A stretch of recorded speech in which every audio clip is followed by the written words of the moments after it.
So today's video is going to be another solved true crime case. Today is part 2 of the Rachel Nickell case. If you didn't catch part 1, it was uploaded a couple of days ago. I'll leave it up here in the eye because you kind of need to watch that one before you can watch this one, otherwise this one won't make much sense. I will give you a quick recap before we get into it, but you do need to watch part 1 before you watch this one, so go do it. Go do it! This is a 3-parter, so part 3 will be out in the next few days. Make sure you've got my notifications on so you know when it's uploaded. Now quickly, before we get into part 2 of this case, I just want to thank our sponsor for making this video possible, Skillshare. Skillshare is an online learning community with thousands of different online classes on a range of different subjects, from business to productivity to creative things like music and art, all the way to lifestyle things like cooking. You guys already know I'm a hardcore Skillshare user. I use it for so many different areas of my life. I've rinsed all the productivity classes on there. I use it for my own personal enrichment as well. I recently did a class on journaling, which I found really beneficial. But I wanted to share one of the more recent classes that I watched because I think a lot of you guys might be interested in this one. And that was YouTube Success, Script, Shoot and Edit with MKBHD by Marques Brownlee. And you might be thinking, Eleanor, YouTube is your full-time job. It's been your full-time job for a few years now. Why would you need a class on how to be a YouTuber? Well, I'm glad you asked. I think it's so important to always be improving in whatever field you're in, and I think it's so important to see your craft from different perspectives as well. Like I say, I've been in this career for a few years now and I'm getting kind of stuck in my ways, and I want to be taking more advice from people as big as Marques Brownlee. Is Marques Brownlee? He's been in the game for so long and he's so successful, so when I saw that he'd done a class on Skillshare, I was right there. If you've ever thought about becoming a YouTuber or making a YouTube channel, this class would be so valuable to you. I even made editor Jack watch it because he's a YouTuber too, if you didn't know. I'm sharing it with every YouTuber I know. I'm like, this is so good. Even if that's not your thing, there's so many classes to choose from on there, and with the world opening up again now, all the more reason to get into some new skills and hobbies so that you've got more to talk about with people when you get out there. You've got more in common with different people. It's never been a better time than now to enrich yourself. And Skillshare are very kindly offering the first 1,000 of you guys that click the link down below in the description a 1-month free trial of Skillshare. Thanks again to Skillshare for sponsoring this video. Really appreciate the continued support on my channel. I just want to remind you of the content warnings that I gave in the first part. They are the same kind of themes of sexual assault, so if that is something that you don't want to watch before we get into this case, feel free to click out. I'm sure I'll see you again at some other point with a case that's probably a bit more suitable for you. Make sure you look after yourself before anything else. Now, with all that said and done, let's get into the case. 23-year-old Rachel Nickell was murdered on Wimbledon Common one morning in 1992 while on a walk with her 2-year-old son, Alex, and he witnessed the whole thing. Since he was the only eyewitness to the crime, police worked as closely as they can with the 2-year-old to try to come up with a description of his mother's attacker, and with the help of 2 other potential witnesses, they put together a police sketch of the suspect. This police sketch, along with a criminal profile, were both aired on the news and on Crime Watch, and that same night that they were shown on the news, police received so many phone calls giving the same man's name over and over. These people saying, look into this guy, I think it's this guy. And this guy, whose name was given over and over again, he did really fit the criminal profile. He was the exact kind of person that Paul Britton had predicted he would be. He also looked a lot like the police sketch. And this man was 29-year-old Colin Stagg. He checked all the boxes. He was under 30 years old. He was single. He lived within a mile and a half of Wimbledon Common. He lived alone. He was unemployed. He was almost literally to a T that criminal profile that Britton had made. So immediately, police were very keen to go and arrest this guy and make him their first official suspect in the case. So the next morning, they did exactly that. They went to Colin Stagg's home and arrested him on suspicion of the murder of Rachel Nickell. They did jump into it a little bit fast, to be honest. I mean, they really had no evidence against this man. I think it was just the pressure that we need to solve this case. The media is on our backs. This could be a potential serial killer. We need to arrest someone. We need to be seen to be doing something. And like I said, there was literally no evidence to say that this guy was the murderer, literally just some phone calls of people giving his name over. But police were confident that once they got this guy back to the station and they got him in custody, that once they searched his home and things like that, then they would find their evidence. So police had Colin Stagg in the station. They sat him down for an interview, and one of the first questions they asked him was, were you on Wimbledon Common on the morning of Rachel Nickell's murder? And he said yes. So straight away, before he's even explained anything, before he's even told any kind of story as to what he was doing that morning, police had made up their minds. This was their guy, you know, he fit the criminal profile, looked like the sketch, and he was in the place of the murder at the time of the murder. It's got to be him. So they asked him what he was doing on Wimbledon Common that morning, and he said that he went there really early in the morning. He believes that he was probably there before Rachel was murdered. He himself had a dog, and he walked his dog on Wimbledon Common almost every single day, like Rachel did with Molly. And that's exactly what he was doing that morning. He took his dog out for a walk, but when they got there, he started feeling quite headachy and unwell. And they would normally go for like hour-plus walks around Wimbledon Common, but on this particular day, he wasn't feeling very good, so he decided to cut that walk short and go back home. He was going to take some painkillers, have a lie down, and hope that his headache passed. So he said he was probably walking on Wimbledon Common for about 10-15 minutes before he left. And by the time he left, placing this up with the timeline of where Rachel Nickell was that morning, he told police that he left before Rachel even would have got to Wimbledon Common. Her and Alex and the dog would have probably been in the car on the way there. So Colin said he got home, looked after himself, took his painkillers and whatever, and then about an hour later he was feeling a bit better, so he decided to take his dog back out to the Common. But when he arrived for the second time, the murder had already taken place, the Common was all taped up by police, and he wasn't allowed on there. When he got there, he approached one of the officers that was guarding Wimbledon Common and just kind of asked what was going on, because he was quite shocked. It wasn't like this about an hour ago when he was there, so he wanted to know what was going on. And this police officer told Colin Stagg that a body had been found on Wimbledon Common, and Colin, trying to be helpful, he told this officer, oh, well, I was actually at Wimbledon Common earlier today, so if they needed to speak to him for anything at all, he passed over his details. This officer took them. They never got in contact with him after that, though. He told the officer that he hadn't actually seen anything suspicious that morning, but he gave over his details just in case, you know, he wanted to do anything he could to help this investigation. But anyway, he couldn't walk on Wimbledon Common for obvious reasons, so he just took the dog straight back home. He was like, well, at least we got out for a little bit of a walk this morning. So that was Colin Stagg's story. That was his alibi, his version of events from that morning, which, I mean, slightly convenient, isn't it, that he was at Wimbledon Common, so if anyone did see him there, he could explain it.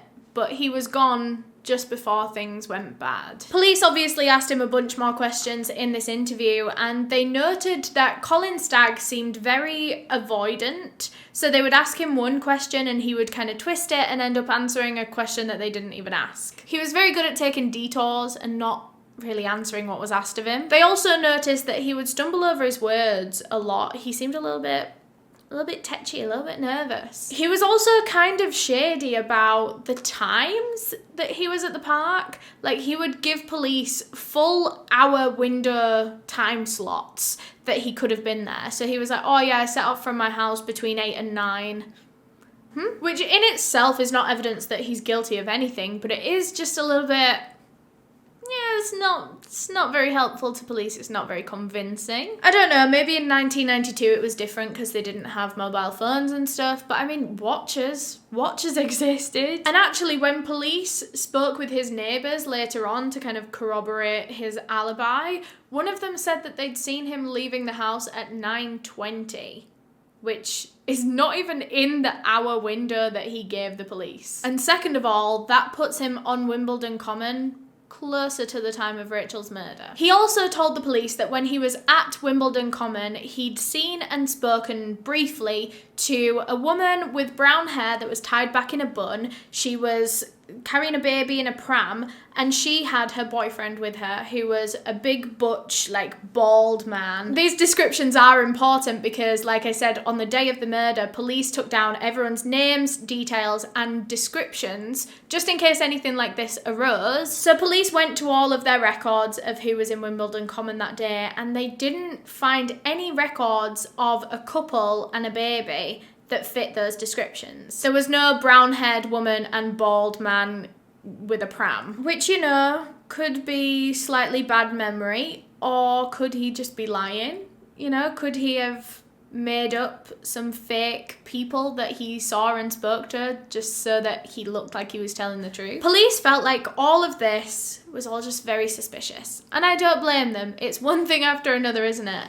And so they decided to get a search warrant to search Colin Stagg's home and see if there was any evidence pertaining to the murder in there. And it was at this point that things just went west. In one of the bedrooms in his apartment, just in front of the window, police found a pentagram drawn on the ground in white paint. So immediately police are thinking, oh my god, this guy is a Satanist, this was a ritual, maybe he did some kind of sacrificial killing. Maybe that is what this was. There were also a lot of symbols drawn on the walls. He'd painted all of his walls black and then painted in white on top of them loads of different symbols, deities, goat heads. So they took this information back to him at the police station and they just said, like, what's all this about? Like, what's all this stuff?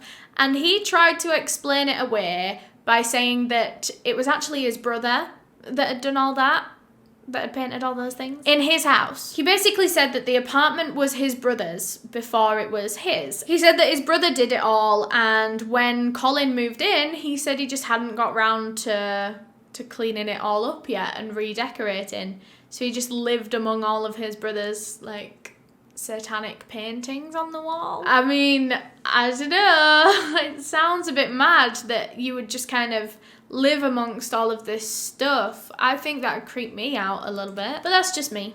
On an actual search of his apartment, like his actual stuff in his apartment, police found a hooded black cloak that they believe linked to all of these, you know, all the satanic stuff. They also found a bunch of books on Satanism and the occult. So, like, is this your brother's interest or yours? Like, did your brother leave over his cloak and his books as well? It's starting to look like it's your interest. They also found some leather gloves close by a long-bladed knife. So they took the two of them to be kind of a pair. This long-bladed knife was tested and it wasn't the murder weapon. It wasn't what was used to murder Rachel Nickell, but it was still interesting. Maybe it showed that Colin had an interest in knives or violence, or I don't know. So now police are pretty sure that they've actually already caught the murderer. They think that Colin Stagg had murdered Rachel Nickell in some kind of satanic ritual sacrifice kind of killing, but they needed a little bit more physical evidence to be able to charge him. So they decided to put Colin Stagg in an identity parade in a police lineup, you know, where they all stand next to each other, like 5 suspects, and then the witness comes in and they point to the one that it is. So they put Colin in this lineup and they bring in the woman that saw a man acting weirdly on Wimbledon Common, the guy that was kind of trying to hide his face. And this woman took one look at this police lineup and she pointed straight at Colin Stagg and said, that's him, that's the guy. So it wasn't looking good for Colin Stagg at this point, I'm not gonna lie, but police needed a little bit more evidence. You know, it was all very circumstantial, so they either needed a good piece of physical evidence or a lot of circumstantial. So they were trying to get a little bit more circumstantial. So that was when they decided to look up his previous criminal record, his criminal history. And that was when they found that Colin Stagg had actually been arrested for indecent exposure on Wimbledon Common before. In the exact same place where Rachel Nickell was murdered, he was arrested for indecent exposure. And if you remember back to the criminal profile that Paul Britton made, he believed that the killer probably had some previous arrests or charges or cautions for things like indecent exposure. I don't believe he was ever charged or sentenced or anything for this. I think he was just arrested and then maybe charges were dropped. So officially in the eyes of the law, he hadn't done anything. So police brought this up in the interview with him and they said, look, did you do this? Like, were you naked on Wimbledon Common? And he said yes. He admitted to it.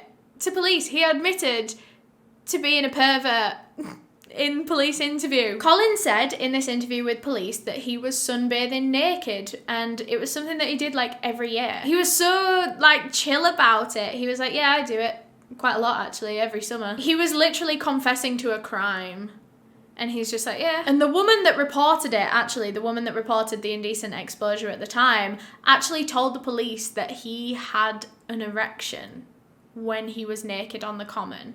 And bear in mind, there's kids on the common. Parents take their kids for walks and to play on the common. And this guy's just there with his thing out. So police saw an opportunity here to charge him with indecent exposure. I mean, they literally just got a confession from him in this interview. That wasn't what they were planning to get, but it's what they did get. So if they could get him for that, then that meant that they would have him in custody for a little while longer, which gave them a few more days to pull together some evidence to say that he was Rachel's murderer as well. So he was charged for the indecent exposure, sent to court, had a whole trial and stuff, but I think he didn't get any prison time. I think he only got like a £200 fine for it. But still, this made Colin Stagg, the #1 murder suspect, look so dodgy, especially in the media. As soon as the UK press found out that the guy that police thought was Rachel's murderer was also a sex offender, Jesus Christ, they did not shut up about it. He was on the front page of like every single newspaper because fair enough, they just found out that the #1 suspect committed a sex crime in the exact same park where Rachel was later murdered. It did look so suspicious. But I think the papers did take it kind of way too far. They were branding him a murderer before he was even charged, never mind a trial, which I think is that illegal for them to do, to call him a murderer before there's an official ruling? And it was around this point in the investigation where a woman named Julie had seen all of these newspaper reports of Colin Stagg, the murder suspect, and she decided to get in touch with police because she had her own experiences with Colin Stagg in the past. Julie had known Colin Stagg about 2 years prior to the murder. She said that they met when she put a listing in the Lonely Hearts column of the newspaper. And if you don't know what that is, it's like a little dating section of the newspaper. The 90s were a weird time. It was like you would put an ad in the Lonely Hearts column to like advertise yourself. So like, I am a 5'5" ginger girl, da, da, da. And then if someone liked the sound of your description, you would put your number with it and they'd give you a call and be like, hey, saw your listing, would you want to go for a coffee sometime? So this Julie had put an ad in the Lonely Hearts column. Colin Stagg had seen her ad, liked the sound of it, and then wrote her a letter. The two of them spoke for a little while. They wrote letters back and forth. I think they talked on the phone a couple of times as well. They actually kind of liked each other. But then things took a turn when Colin Stagg sent Julie an unsolicited sexual fantasy letter. And if that wasn't bad enough that he just sent this woman a letter sexualizing her without her consent, he'd sexualized her in a really creepy way as well. He was telling her all the things that he'd thought about doing to her. And he was talking about all these different fantasies he had about having sex outside, in nature, and using a knife on her, like holding her at knife point while he had sex with her. Which, keep that in mind, an outdoor place with a knife. So Julie read this letter and immediately she was so uncomfortable. I mean, she never asked for this. She didn't want this. And as soon as she received that letter, she was like, right, okay, I'm never talking to that guy again. And she seized all communication with him and she hadn't spoken to him since. It had been like 2 years now. But then as soon as she saw all these police reports that they were looking into him in connection with the murder, a murder that happened in a wooded area with a knife, she remembered that letter. She'd actually saved it for 2 years as well, kept it in a drawer in her house because she just felt like it was gonna be needed one day. So Julie took this letter down to the police and as soon as they read it, they felt inspired. This gave them a new plan as to how they were going to get evidence against Colin Stagg. They launched what would soon be known as Operation Edzell, and just a pre-warning, this is one of the most grim things you're ever going to hear from the Met Police. Their plan was to get an undercover policewoman to seduce Colin Stagg, gain his trust, make him like her, and then somehow pull a confession out of him that way. It literally sounds like something out of a cartoon, I know. So they got this undercover policewoman. They called her Lizzie James for the purpose of Operation Edzell. That's not her real name, but Lizzie James. So the plan was for her to write a letter to Colin Stagg as though she was Julie's friend, Julie from the Lonely Hearts column. And she was gonna say like, oh, I'm sorry things didn't work out between you and my friend, but when I was over at her house a few weeks ago, I read through the sexual fantasy letter that you sent her. She was gonna say like, oh, Julie's so boring and old-fashioned, but me, I'm into all that same stuff as you. So she was gonna essentially pretend that she'd read the letter, liked what she heard, and now she wanted to talk to Colin Stagg. She wanted to get to know him. So Colin Stagg receives this letter and he very excitedly responds. He was a very lonely guy, so as you can imagine, this was a very big day for him. He was still a virgin at 29 years old, which in itself isn't a bad thing, but you could tell that he didn't want to be. Like, he was so desperate for a romantic connection or a sexual connection that he was literally like, he said it himself in interviews and stuff that he was so desperate. Like, he would have had sex with anyone at that point in his life. So when he receives a letter from a stranger out of nowhere, he's like, oh, hell yeah, I'm gonna try this. So Colin responds, and over the next 7 months, the two of them, Lizzie James, the undercover policewoman, and Colin Stagg, send 43 letters between the two of them. This must have felt like a real relationship for him. He must have felt like he was really getting to know this woman and he was really sharing a connection with her. But little did he know that it wasn't a woman at all. It was a whole police team that were reading through every single letter that he would send, and they were formulating the perfect response. It was all very, very unethical. This operation has been heavily criticised by everyone that's looked into it. It's been branded a honey trap, because it is. You'll see as we get further and further in, it just gets more and more unethical as it goes on, and they're really trying to pull a confession out of him when it's just not there. Police did have a few ground rules for Operation Edzell. Rule number 1 was that they were not allowed to bring up anything sexual first. Anything and everything sexual had to be brought up by Colin Stagg first. They couldn't, try and pull it out of him that way. Once he brought something up, they were very much allowed to talk about it, elaborate on it, reflect that conversation back to him, but they couldn't be the ones to initiate that. So for example, he would bring up a particular fantasy of his, and the police that were writing the letter back to him would be like, oh, tell me more, like what else would you do? It's all big fat cringe for me to sit here and say, I'm not gonna lie. So this was supposed to be like the biggest rule of the whole operation, but it didn't last long. It was found that Operation Edzell was carried out rather dodgily.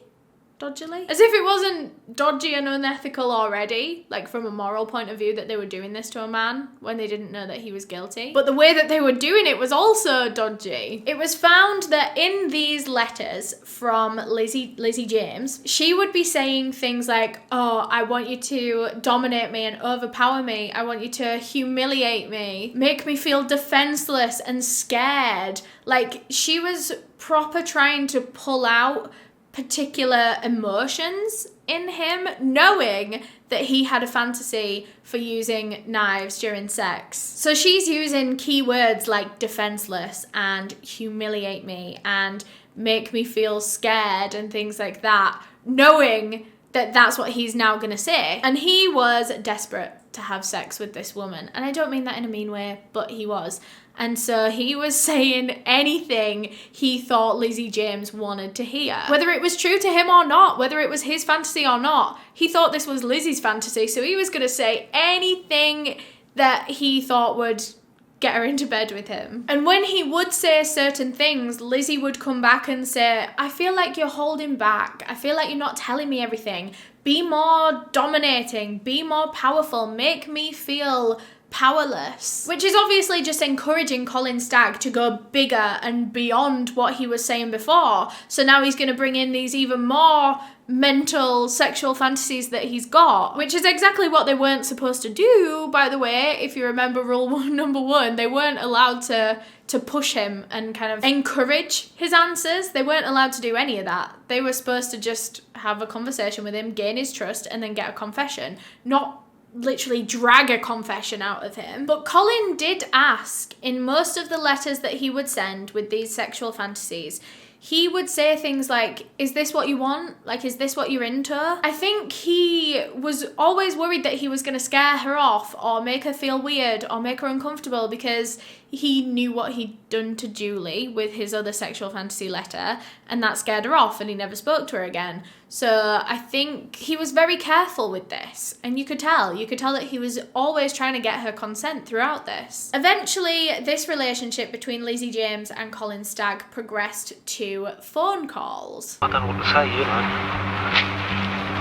Well, I never really met anybody like you, you know. Since you first started writing to me and that, you know, it's like a dream come true for me, you know. Not anything like this has never really happened to me before, you know. Yeah. Someone's really shown interest in me, you know. Yeah. So I'm not going to, you know, throw this away for anything, you know. And the topic of these phone conversations quickly shifted to that of Rachel Nickell's murder. I was suspected of it, you know. Mm-hmm. I want to tell you, like I told everybody, you know. Mm-hmm. I've never done anything, you know. But, you know, I was frightened of telling that right from the beginning because, you know, because a lot of people do suspect I did it, and it's playing on my mind, you know. Because what were the rumours as well that went with it and that. Colin Stagg didn't say anything incriminating, much to police's disappointment. They were going to have to keep going with this. And then a few weeks later, the two of them, Colin Stagg and Lizzie James, agreed to meet up in person.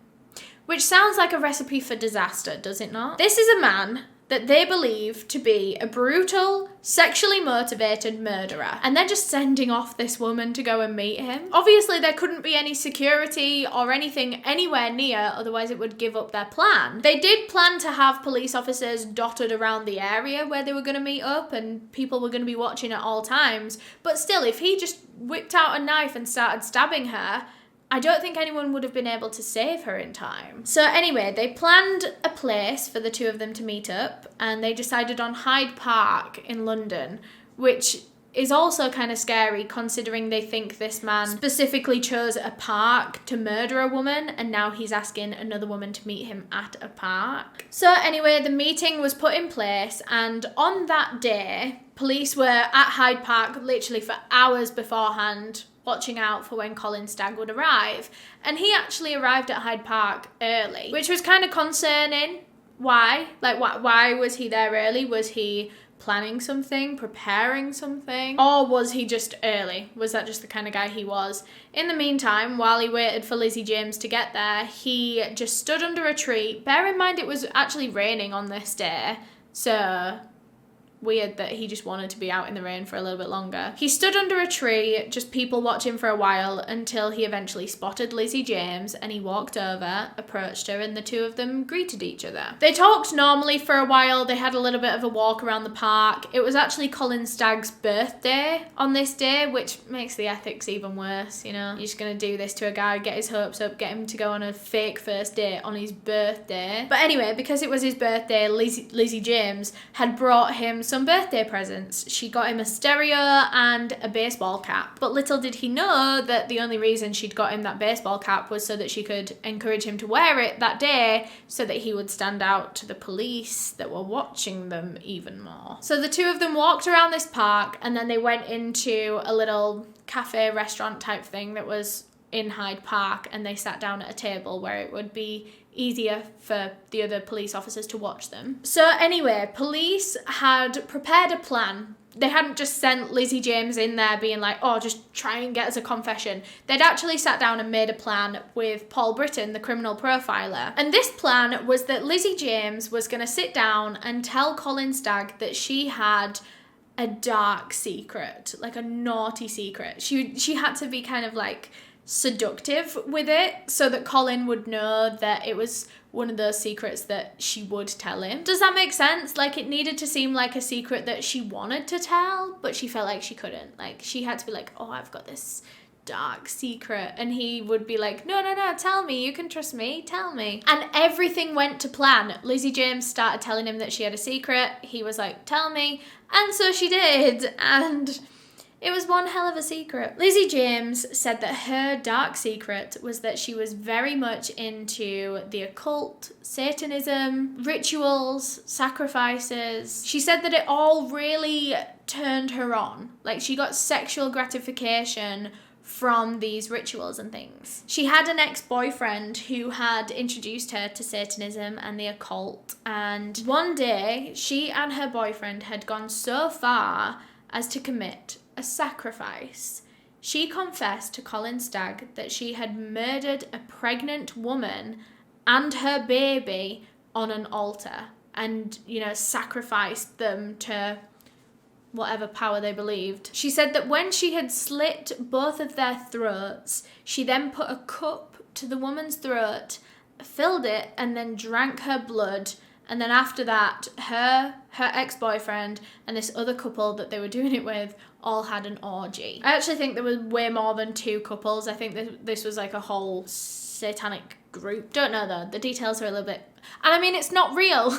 I just want to clarify, it's not real. This is an undercover policewoman and this is a fake story that she's telling him just to make him think that she's into the same stuff as him, that she's murdered before. So then if Colin Stagg was Rachel Nickell's murderer, he would then feel this kind of shared trust that she told him she was a murderer, so he can tell her that he's a murderer. And I think that's how police expected it to go.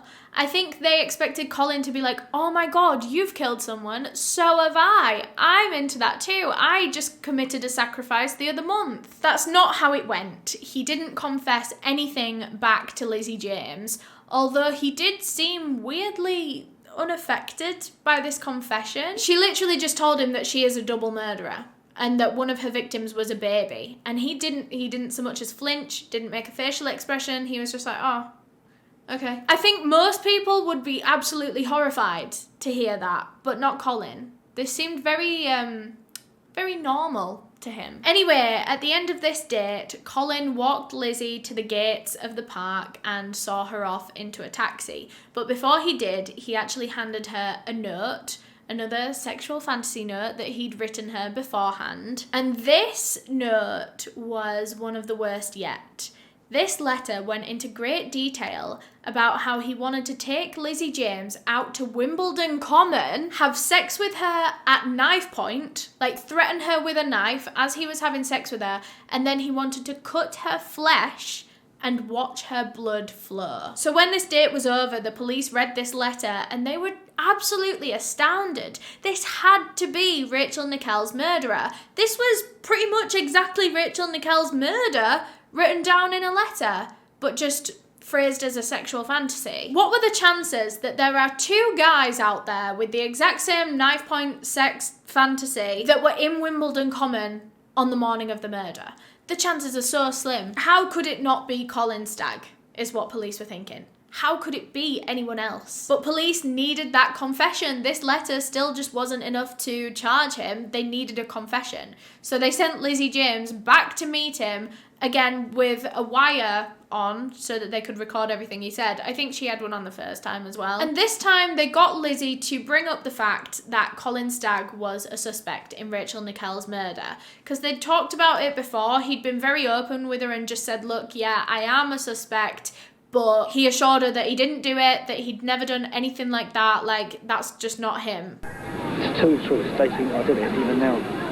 I got pulled over by the police bank holiday Monday, May 31st. And Lizzie James responded to him saying that this all excited her a lot. Like, it turned her on. The fact that he was a murder suspect. Like, the thought that he was capable of doing something like that, the thought that he was capable of murder, she really liked that. She was essentially saying that it's one of her fantasies to have sex with a murderer. And this is where the ethics get really, really mad. And Lizzie started insinuating that she wouldn't have sex with him unless he was a murderer. She was saying that she just didn't think that Colin Stagg could fulfill her sexually unless he was capable of those kind of things. Essentially saying, give me a confession and I will have sex with you. She would say things like, oh, if only you had killed Rachel Nickell, then this would be perfect. Bear in mind, this is a very lonely, desperate man. And I just think it just makes me feel icky to think about. But Colin stuck with his story. He maintained his innocence and he said, look, I'm terribly sorry, but that is just not me. I'm not a murderer. I didn't do that. I'm not capable of doing that. I'm not the guy that you want. But he did desperately try to meet her needs, these sexual fantasies that she told him she wanted. He would make up fake stories about murdering people. He would make fake stories just to try and hit that spot for her. Ew, don't know why I said it like that. He even told Lizzie James that he had some kind of inside perspective of the Rachel Nickell murder because she seemed very fixated on that. Obviously we know why, because she was literally on the investigation, but to him he was just like, oh, she seems really into this one particular murder. And so to impress her, he was like, oh, well, because I was a suspect, I've actually seen one of the crime scene photos, so I can tell you how her body was found. And Lizzie James was really excited by this, and she was like, oh yeah, show me. And so Colin gets on the ground, and this is filmed by police, by the way. This was at one of their park dates. He gets on the ground and he kind of shows her how the body was found. He had like his arms curled in and stuff. I think her body was found with her, maybe her palms were touching and her hands were crossed, I don't know. And from a police perspective, this did not look good at all. This is the guy that they believed murdered Rachel Nickell, and now he is recreating the position that her body was last found in. He said that he only knew it because of the crime scene photo that police had shown him during an interview, but police are adamant that they never showed him a picture where you could see her hands, but somehow he knew exactly how her hands were laying. But even then, you know, police were so sure that this guy was the killer, and even though they hadn't got the confession that they so wanted, the circumstantial evidence was really mounting up at this point. For example, there is all the evidence from before that he was picked out in a police lineup, he looks like the police sketch, the very convenient times that he was at Wimbledon Common that morning. But now there's also the fact that he's writing these letters about a sexual fantasy that he has on Wimbledon Common, having sex with a woman at knife point and then stabbing her and watching her blood flow. And there's also the fact that he barely reacted when Lizzie James confessed to being a double murderer. He didn't flinch at all. And police felt like no normal person would be able to have that reaction. The only person that would be able to have absolutely no reaction to that is another murderer. So by now, it had all mounted up against him, and police were sure that this was their guy, so why wait any longer? And on August 17th, 1993, the now 30-year-old Colin Stagg was arrested on the suspicion of Rachel Nickell's murder.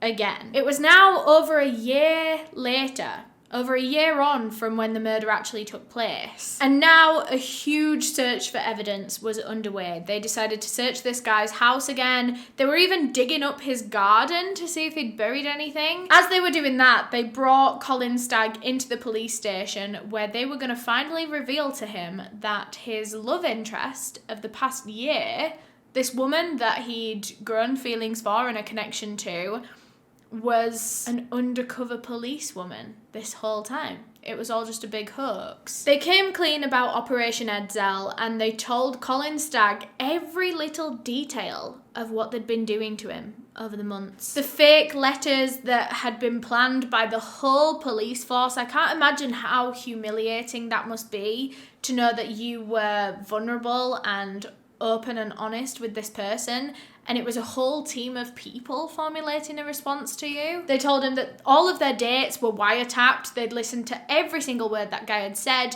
There'd been people watching them at every single point. And then they even decided to bring in Lizzie James herself, who obviously wasn't Lizzie James. She came in the room, sat opposite Colin Stagg, and introduced herself as her policewoman name. This was the woman that he believed this whole time was interested in him. And now she's sat there saying, sorry, it was just all my job. And now he was sat there in this interview room with the police opposite him saying, we have read everything you've said. All of these depraved sexual fantasies about a knife, about the open air in Wimbledon Common, about blood, about cutting your partner. We've read everything.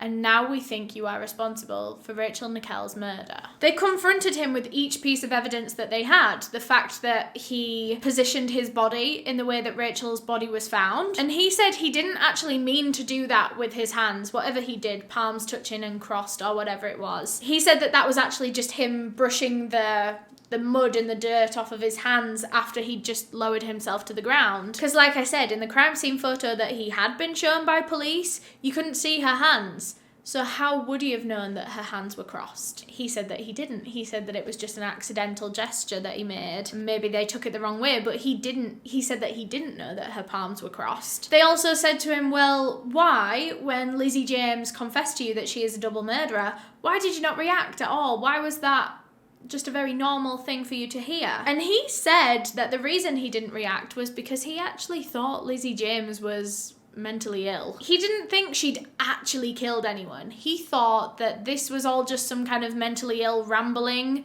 that she was doing. You know, she was just kind of going off on a tangent. She was delusional or something like that. He said that if he genuinely thought she was a murderer, he would have called the police. He would have actually, taken this further.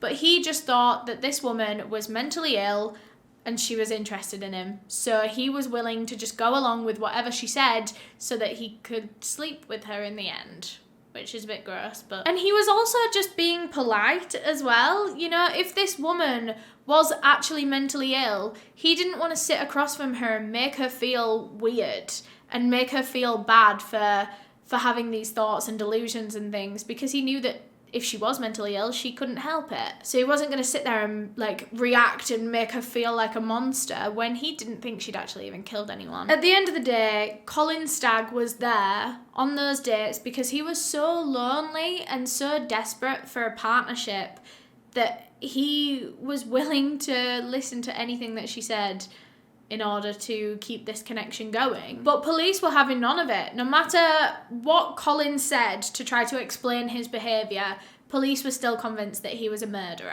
And after all the pressure from the media over the last year, they were closer than they'd ever been, and they weren't going to let this go. They knew they didn't have the best case against him. They didn't have a lot of evidence. But still, they decided to officially charge Colin Stagg with Rachel Nickell's murder. So Rachel's family were contacted by police and they were given this news, and they were over the moon that finally Rachel was getting some justice. Finally this case was getting put to rest. By now, Andre and Alex Hanscom had actually moved to France because Andre didn't want to raise his son in a country where he was practically a celebrity for witnessing his own mother's murder at 2 years old. It was just so grim, and he wanted his child to try to have the most normal upbringing after everything that he'd been through, so he decided to move him out to France. Just a side note as well, when they lived in France, the British police actually found out where they lived in France and turned up at their house. So then Andre had to move them again to Barcelona. But anyway, Andre got this call in France that finally some guy had been charged with Rachel's murder, and he was ecstatic. He was so glad that someone was getting put down for what they did to Rachel. Colin Stagg's trial began in late 1994, so this was almost 2 years after Rachel's murder. And immediately, the judge in this trial had a few issues, mainly with Operation Edzell. He found the whole operation to be horrifically deceptive to an unethical degree. Like the fact that they were saying things like, this is paraphrasing, but saying things like, I will sleep with you if you are a murderer. That's just so wrong. Say he wasn't Rachel Nickell's murderer, he could have given a false confession, and been jailed just because he wanted to sleep with this woman, just because he was willing to say anything to sleep with this woman. I mean, he didn't give a confession, so that wasn't the case, but that could have easily been the case. The judge couldn't believe what these police officers on Operation Edzell had done to Colin Stagg. He was unfairly set up and pushed to say worse and worse things. This wasn't evidence, this was just plain wrong. So immediately the judge rejected all of Operation Edzell as evidence in this case. He just threw it out. He said he didn't want to hear it. It was now inadmissible in court, and so the prosecution, they really had no evidence against Colin Stagg now. It was pretty much just the criminal profile that was made right at the beginning, which they believed matched Colin Stagg to a T, but then again, it is just a criminal profile. It's just a theory. Like I said, it's not 100% accurate. It's really not evidence at all. There would be millions of people on the earth that would potentially fit that criminal profile. There was the circumstantial evidence that he was in Wimbledon Common on the day of the murder, around the time of the murder. There was also the evidence that he was a sex offender with his previous charge of indecent exposure, which is bad, but it doesn't say that he's a murderer. It doesn't say that he's guilty of murder, it says that he's guilty of indecent exposure. Police already knew that with Operation Edzell, this was a very weak case going to the court, but now that they didn't even have their strongest piece of evidence, with Operation Edzell, they had 2-3 pieces of circumstantial evidence. They knew that there was no chance they were winning this trial. So in 1994, Colin Stagg was acquitted of his murder charge. He was free. He wasn't a guilty man. The court just said that there was nowhere near enough evidence to say that this man was guilty of murder. So there was no way that they could possibly sentence him with anything. In the eyes of the law, Colin Stagg was still innocent, but in the eyes of the media and the public, they'd already made their mind up a long time ago that Colin Stagg was the murderer, and nothing was changing their minds. For months and months and months, this guy's face was on the front page of every newspaper saying, this guy's a sex offender and now he's a murderer,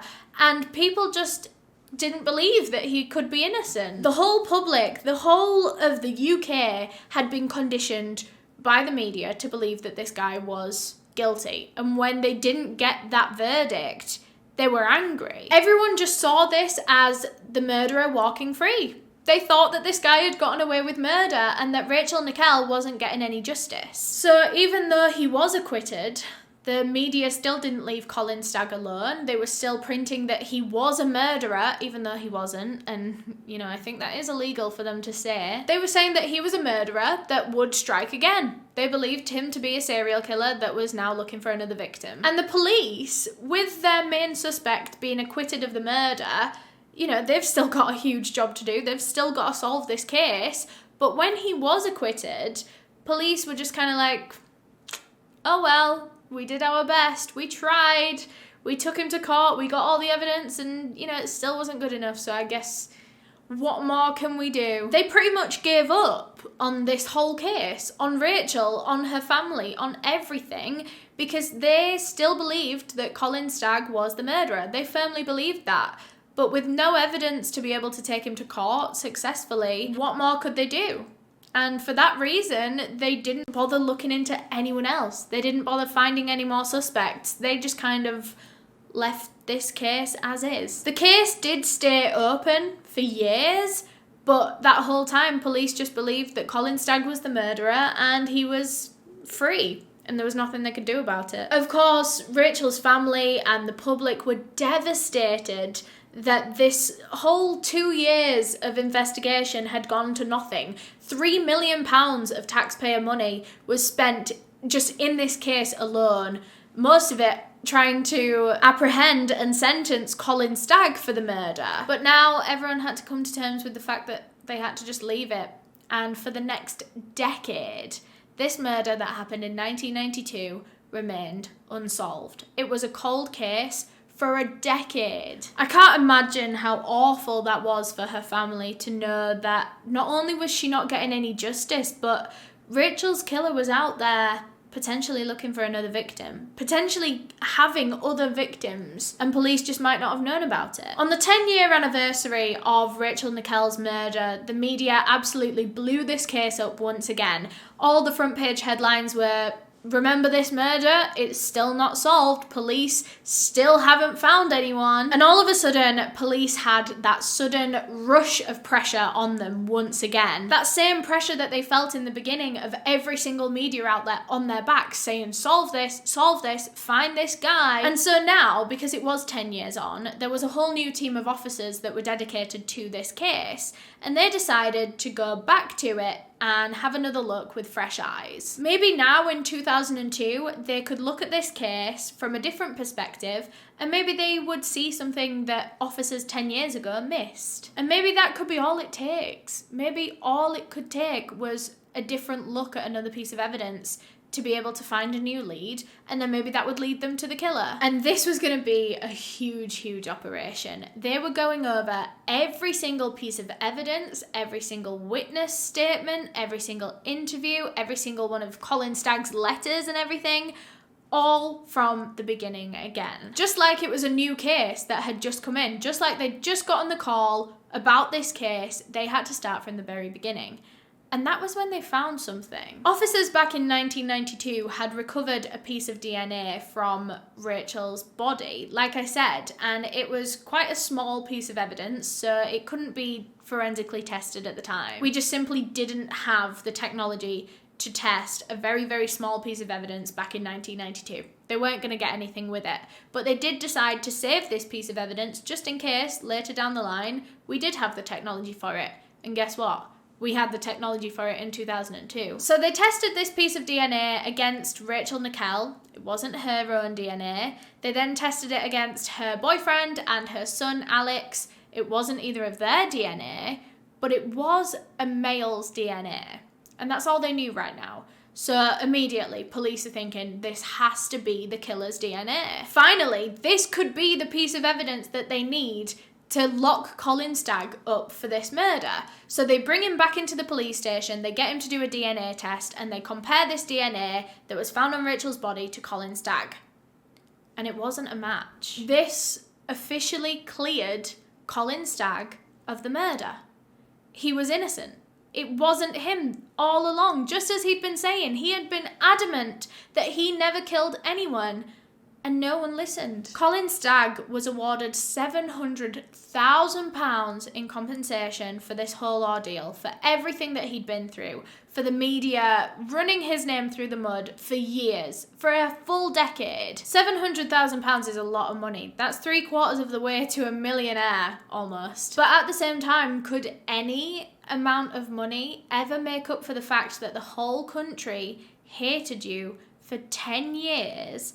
Everyone thought you were a murderer. It would have affected all of his relationships. I bet no one wanted to get into a friendship or a relationship with a guy that probably murdered someone. That's what the media was making it seem like. Everything that he went through with Operation Edzell as well, getting to know Lizzie James and then having his trust broken, the manipulation, getting his hopes up, feeling like he finally had a connection just for that to have been ripped away from him, and to be humiliated knowing that the whole police force had read all of your intimate letters to someone that you believed was almost your girlfriend. Colin Stagg used this £700,000 to set him and his family up for the future. He invested, he even took them all on some nice holidays to Cornwall. I mean, that's the least that guy deserves, some weekends on the south coast. I mean, Jesus Christ. Quickly before we continue on with this case, I promise I won't talk about Colin forever, but I just want to give you a little bit of good news since he has been through so much in this case. Colin has since married, or he's going to. I think they have married by now though, and he has some wonderful stepkids that call him dad, and he's happy. And he's got a support system and he's loved, and with the money that he got as well, he's actually been able to, live comfortably. He's since said that if he never went through all of this, he believes that he would probably still be on benefits and unemployed today. So if you can even call it a happy ending, he had as close to one as possible. So anyway, now back to the timeline. Colin Stagg is officially cleared as being involved in the murder 10 years on, and he was the only suspect that police ever looked at. They never had another suspect in this case, so they are officially back to square one, and it's been a decade. So it's going to be even harder for them to try and solve this case now. It's so frustrating that they wasted so much time on Colin Stagg. You know, if they'd just kept their options open from day one, then, you know, they could have even caught the killer in the early days if they'd just looked into other people. But they were so tunnel vision on Colin Stagg that they wouldn't have noticed if there was someone suspicious. So like I said, they had this DNA sample in 2002. They tested it against Colin and it wasn't a match. It wasn't a match to anyone that they knew of. But still at this stage, forensic technology was not the best. So it's not like they could put it in a system and it could just bring up a name and be like, oh, this is so-and-so. They didn't have that kind of technology yet. So for a while, they just kind of sat on this information and they were like, within the next few years, forensic technology will be good enough for us to do this. So maybe we won't solve the murder right now, but we will soon. And then in 2006, just as police expected, there were developments in forensic technology and they were able to test this DNA against the national database, the National Criminal Database. If you're unfamiliar with the National Criminal Database, every single violent criminal that is ever charged or I think even arrested with a violent crime has to give their DNA. They have to give fingerprints, they have to give the whole lot. And then all of that is stored on a database. So then when they get a piece of DNA in like this, they can test it against the database. And if that person has already committed a crime, another violent crime, then they'll come up. So they were kind of hoping that Rachel's murderer had gone on to do something else. Maybe they were in prison for some other kind of assault. They hoped that maybe this person was already known to police, but just not yet connected to Rachel's case. So they tested this DNA on the database, and a match was found. And that is where I will leave it for part 2 of this case. Another cliffhanger, but you know, part 3, the final part, will be coming out in the next couple of days. So make sure you've got my notification bell on so you don't miss when I upload that. Thanks again to Skillshare for sponsoring this video. Remember, the first 1,000 of you guys that click the link down below in the description will get a 1-month free trial of Skillshare, so go do it. Huge thank you to all of my channel members for helping me decide the cases that I cover, especially my tier 2 members whose names are all on screen right now. If you want to become a channel member, you can just click the join button on a desktop, or there'll be a link in the description of this video. But yeah, thank you so much for watching. If you enjoyed, please leave a thumbs up down below because that would really help me out. If you want to subscribe, there'll be a link to do so right here. If you want to subscribe to my second channel, there'll be a link to do so right here. And if you want to watch another true crime video, there'll be a playlist on screen right now. Bye!